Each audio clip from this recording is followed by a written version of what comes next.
Malam ini izinkan saya bicara mengenai hidup Yusuf. Ada beberapa kebaikan dari penderitaan yang dia alami dan juga yang akan kita alami atau sedang kita alami. Yang pertama, penderitaan kita bila kita merespon dengan benar. Sekali lagi, bila kita merespon dengan benar. Amin, Bapak Ibu Saudara. Akan membawa kita kepada kesempatan yang lebih baik. Amin. Kita lompat kepada seorang yang bernama Paulus. Alkitab ini, khususnya Perjanjian Baru, ditulis banyak oleh Rasul Paulus. Bahkan lebih daripada setengah Perjanjian Baru merupakan tulisan Rasul Paulus. Apakah Bapak Ibu Saudara kira-kira tahu dari mana dia menulisnya? Penjara. Dari penjara. Kalau tadi dia tidak di penjara, dia akan terus menginjil. Iya. Dia akan terus keliling. Dia akan terus melayani. Justru karena dia di penjara, mengalami penderitaan, pengalaman penjara, itu membuka kesempatan lebih baik sehingga dia menulis surat kepada sidang-sidang. Tapi kemudian Roh Kudus, Tuhan sendiri yang mempreserve, yang memastikan surat-surat itu tetap awet, tetap terjaga, terlindungi, bahkan kemudian disusun menjadi Alkitab. Bukan hanya memberkati sidang pada masa itu seperti yang dipikirkan Paulus, seperti yang dimaksudkan Paulus, tapi memberkati semua sidang sampai pada akhir zaman. Amin. Amin. Amin. Dasar kita apa bagian kita, Tuhan akan lakukan bagian. Amin. Tahukah saudara, kitab Wahyu yang menerangkan mengenai kedatangan Tuhan kedua kali dan semua hal di masa yang akan datang juga ditulis oleh seorang rasul namanya Yohanes, di mana? Di Pulau Patmos, bukan pada waktu dia bersenang-senang, tapi karena dibuang, dikucilkan, dan tidak boleh keluar dari Patmos. Memang mati tua, tapi sama juga mati martirnya itu, dibuang di Pulau Patmos. Terus di situ terbukalah langit, Amin. terbukalah pewahyuan, tertulislah kitab Wahyu. Haleluya. Sehingga kita tahu apa yang akan terjadi di masa yang akan datang. Amin.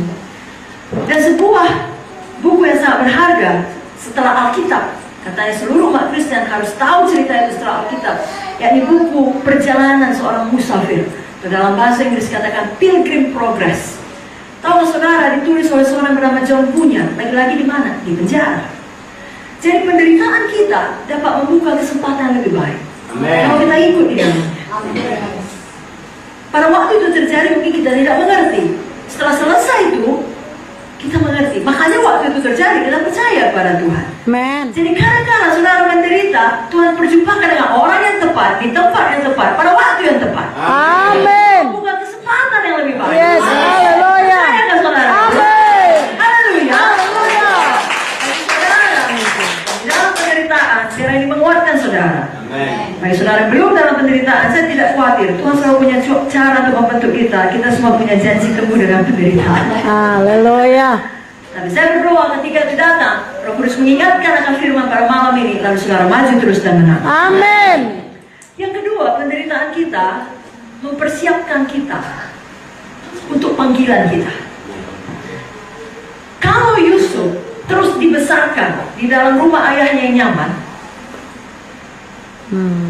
sedangkan Tuhan sejak muda telah menaruhkan mimpi di dalam hatinya, itulah panggilan Tuhan, bahwa dia harus menjadi penguasa. Dia tidak akan punya karakter yang cukup tangguh, cukup kuat untuk menjadi penguasa. Amin. Karena kalau kelak dia menjadi penguasa, bahkan pada waktu dunia dilanda kelaparan, bukan hanya Mesir, seluruh dunia dilanda kelaparan, akan tentunya banyak masalah yang timbul. Dia tidak mampu menjawab itu semua, karena dia selalu hidup nyaman. Dia tidak tahu masalah. Saudara pun sejak muda dia mendapatkan mimpi itu. Saudara mungkin sejak awal saudara selamat, Tuhan telah mulai bekerja yang baik. Filipi 1 ayat 6. Saudara tahu betul Tuhan punya panggilan besar dalam hidup saudara. Lalu kemudian mengalami banyak penderitaan, jangan bilang salahnya itu. Gak betulnya itu. Kalau memang Tuhan memilih aku, kenapa ini semua terjadi? Justru karena Tuhan mau mempersiapkan karakter. Amin. Supaya kita seimbang, dapat dipercaya di dalam panggilan itu, saudara. Tapi sekali lagi, ketika bentukan itu datang, ketika penderitaan itu datang, kita membuat pilihan.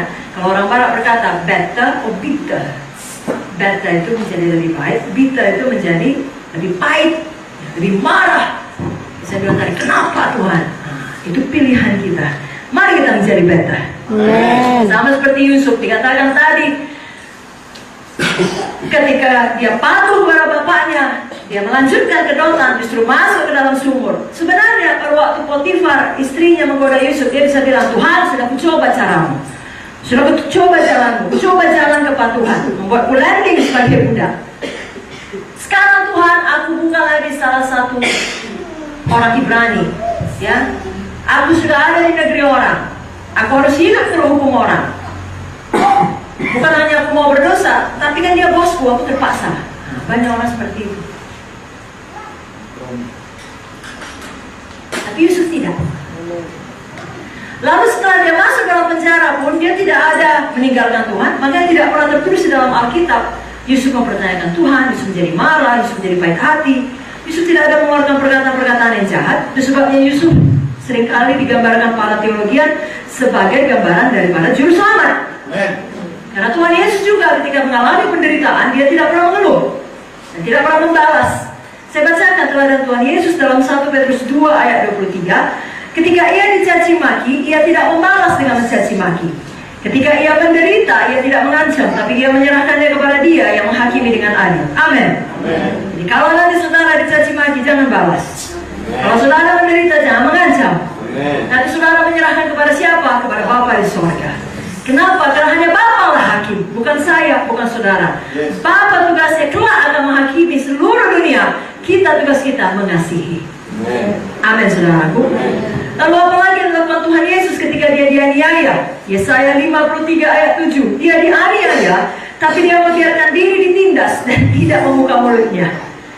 Dibiarkannya dirinya ditindas dan tidak membuka mulutnya. Seperti anak domba yang dibawa ke pembantaian, seperti induk domba yang keluar di depan orang-orang yang menggunting bulunya, ia tidak membuka mulutnya. Banyak hamba Tuhan yang sudah dewasa rohani tahu kalau dia masuk dalam penderitaan, dalam kehendak Tuhan, dia tidak buka mulut. Kalau banyak hoax berseliweran, dia tidak buka mulut.